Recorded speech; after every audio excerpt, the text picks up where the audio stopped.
Hi ಎಲ್ರಿಗೂ ನಮಸ್ಕಾರ. ನಾನು ನಿಮ್ಮ ಚರಣ್ IAL ಫರ್ಟಿಲೈಸರ್ಸ್.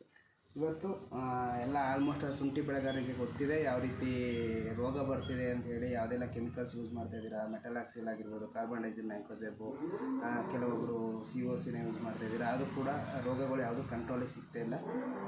ಕೆಲವೊಂದು ಎಕ್ಸ್ಪೆರಿಮೆಂಟ್ನ ಕಂಡಕ್ಟ್ ಮಾಡ್ತೀವಿ. ಆ ಎಕ್ಸ್ಪೆರಿಮೆಂಟಲ್ಲಿ ಕೆಲವೊಂದು ಏನು ಬಯೋ ಏಜೆಂಟ್ಸು ಕೆಲವೊಂದು ಕಡೆ ಚೆನ್ನಾಗಿ ಕೆಲಸ ಮಾಡಿರೋದು ನಮಗೆ ಗೊತ್ತಾಗ್ತಾ ಇದೆ.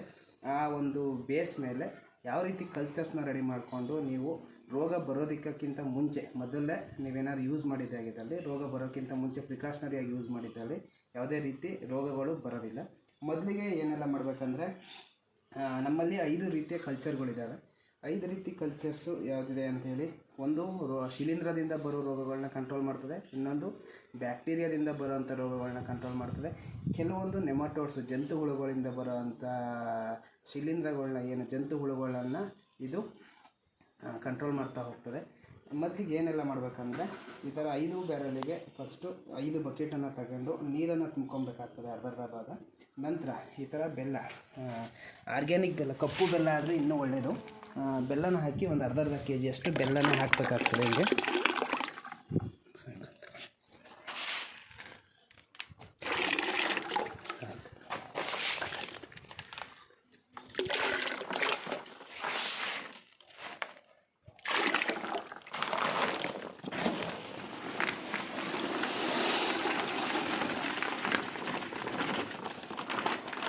ಈ ರೀತಿ ಬೆಲ್ಲನ ಹಾಕಿ ಕ್ಲೀನಾಗಿ ಕದ್ರಕೊಳ್ಬೇಕಾಗ್ತದೆ.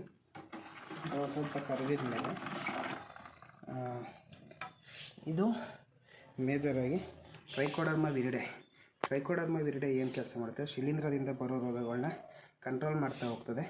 ಇದನ್ನು ಇದಕ್ಕೆ ಯಾಕೆ ನೀರಿಗೆ ಹಾಕ್ತಾಯಿದ್ದೀರಾ ಅಂತಂದರೆ, ಇದು ಒಂದು ಸತಿ ನೀರಿಗೆ ಏನಾದ್ರು ಹಾಕಿದರೆ ಪ್ರತಿ 20 ನಿಮಿಷಕ್ಕೆ ಒಂದಿದು ಡಬಲ್ ಆಗ್ತದೆ, ಇದು 4 ಆಗ್ತದೆ. ಅಂದರೆ ಬೆಳೀತಾ ಇರ್ತದೆ. ನೀವು 1 ಲೀಟ್ರ್ ಹಾಕಿದರೆ 20 ಲೀಟ್ರ್ ಕಲ್ಚರ್ನ ಮಾಡ್ಕೊಬೋದು. ಇದನ್ನು ನೀವು ಸ್ಪ್ರೇ ಮಾಡಿದರೆ ಶಿಲೀಂಧ್ರದಿಂದ ಬರೋ ರೋಗಗಳನ್ನ ಕಂಟ್ರೋಲ್ ಮಾಡ್ತಾ ಹೋಗ್ಬೋದು.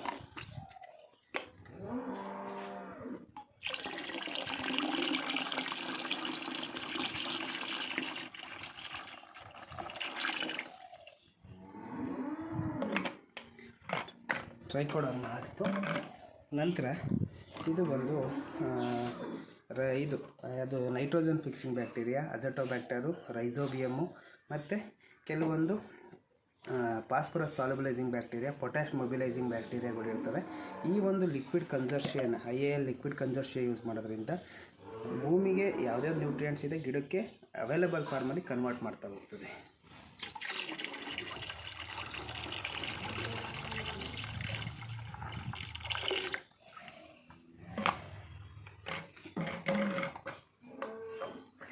ನಂತರ ವರ್ಟಿಸಿಲಿಯಂ ಕ್ಲಮಡೋಸ್ಪೋರಮ್ ಏನು ಮಾಡ್ತದೆ ಅಂದರೆ, ಕೆಲವೊಂದು ಬೇರು ಗಂಟುಗಳು ಬರ್ತದೆ, ಒಂದು ಹಾಳ ಬೇರಿಂದ ಆಹಾರನ ಅಬ್ಸರ್ವ್ ಮಾಡಬೇಕಾಗ್ತದೆ. ಈ ವರ್ಟಿಸಿಲಿಯಂ ಕೆಲವೊಂದು ಬೇರು ಜಂತುಹುಳುಗಳ ಒಳಗಡೆ ಆ್ಯಕ್ಷನ್ ಮಾಡಿ ಫಂಗಸ್ನ ಬೆಳೆಸ್ತಾ ಹೋಗ್ತದೆ. ಆವಾಗ ಆ ಜಂತುಹುಳುಗಳ ಪ್ರಾಬ್ಲಮ್ಮು ಕಂಟ್ರೋಲ್ ಆಗ್ತಾ ಹೋಗ್ತದೆ. ಜಂತುಹುಳ ಪ್ರಾಬ್ಲಮ್ ಕಂಟ್ರೋಲ್ ಆಗ್ತು ಅಂದರೆ ಗಿಡ ಹೆಲ್ತಿಯಾಗಿ ಬೆಳೀತಾ ಹೋಗ್ತದೆ.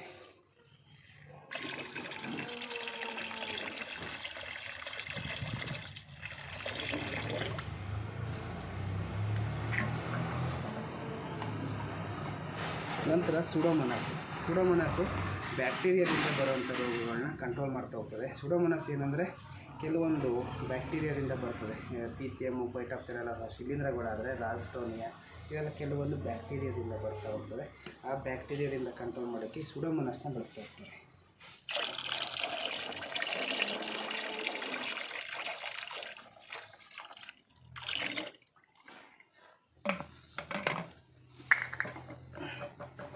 ನಂತರ ಬ್ಯಾಸಿಲಸ್, ಕೆಲವೊಂದು ರೋಗಗಳು ಬ್ಯಾಸಿಲಸ್ಸಿಂದಲೂ ಕೂಡ ಸ್ಪೀಸೀಸಿಂದ ಬರ್ತದೆ. ಅದಕ್ಕೆ ಬೆನಿಫಿಷಿಯಲ್ ಬ್ಯಾಸಿಲಸ್ ಸ್ಪೀಸೀಸ್ ಇರ್ತದೆ. ಇದನ್ನು ಯೂಸ್ ಮಾಡೋದ್ರಿಂದ ಕೆಲವೊಂದು ಬ್ಯಾಕ್ಟೀರಿಯಾದಿಂದ ಬರೋ ರೋಗಗಳನ್ನ ಕಂಟ್ರೋಲ್ ಮಾಡ್ತಾ ಹೋಗ್ತದೆ.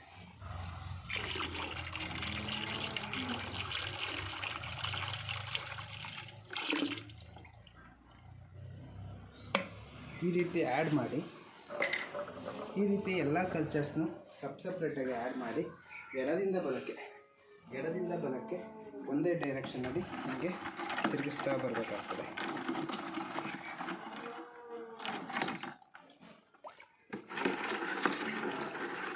ಎಡದಿಂದ ಬಲಕ್ಕೆ ನೀವು ತಿರುಗಿಸ್ತಾ ಬೇಕಾಗ್ತದೆ.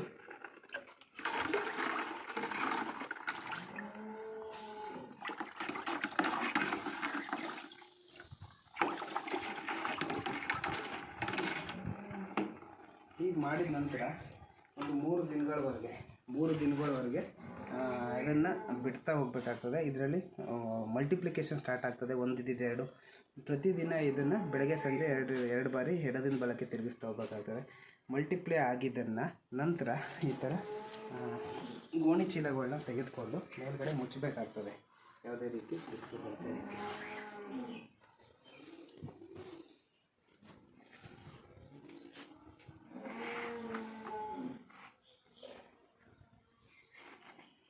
ಪೂರ್ತಿ ಆ ಬಕೆಟನ್ನು ಪೂರ್ತಿ ನೀರನ್ನು ತುಂಬಿ, ಅದಕ್ಕೆ ಪೂರ್ತಿ ಪ್ರಮಾಣದಲ್ಲಿ ನೀರನ್ನು ತುಂಬಿ ಅದಕ್ಕೆ ಮಲ್ಟಿಪ್ಲೈ ಮಾಡ್ತಾ ಹೋಗ್ತದೆ.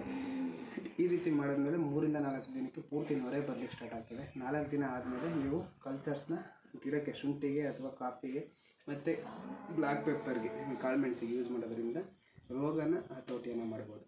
ಹೆಚ್ಚಿನ ಮಾಹಿತಿಗಾಗಿ ನಮ್ಮನ್ನು ಸಂಪರ್ಕಿಸ್ಬೋದು. ಚರಣ್ ರಾಜ್, 8884288455, 8884288455. ಧನ್ಯವಾದ.